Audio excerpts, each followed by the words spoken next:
বেটা, ওই কম্বলটা দেখাও তো। এই সুযোগে আমি অন্যরা তাড়াতাড়ি চুরি করে ব্যাগের মধ্যে ঢুকিয়ে ফেলি।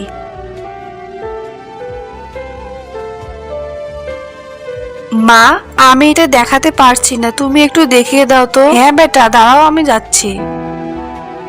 ম্যাডাম দেখুন, অনেক সফট, এটা সুন্দর না সানি? এটা কত টাকা এটা? 1500 টাকা। এই নাও বেটা।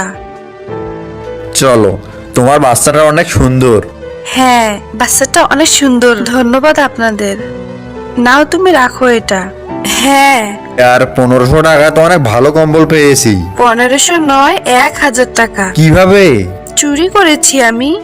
500 টাকার নকল নোট দিয়েছি, আর আমি এটাকে চুরি করেছি। দেখো না কত সুন্দর এটা। আরে ইয়ার, কি করেছো তুমি ইয়ার? চলো আমরা ঘুরে যাই, চলো।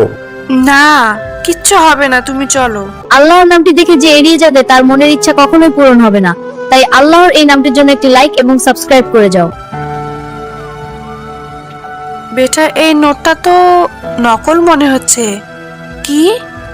উনি তো আমাকে আসল নোট দিয়েছিলেন। হ্যাঁ বেটা, উপরের নোটটা তো আসল, কিন্তু ভিতরের নোটটা হচ্ছে নকল। ওই মেম সাহেব তো চলে গেল। হ্যাঁ, কোথাও দেখতে পাচ্ছি না। মা, দেখে নাও, মনে হয় টাকা পড়ে গেছে। নিয়ে আসো বেটা।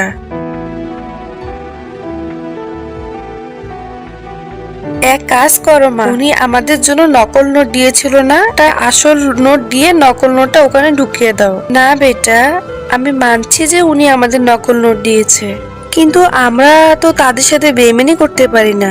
আর দেখো, আমাদের তো 500 টাকা লোকসান হয়েছে, আর ওদের দেখো কতগুলো টাকার লোকসান হয়ে গেছে।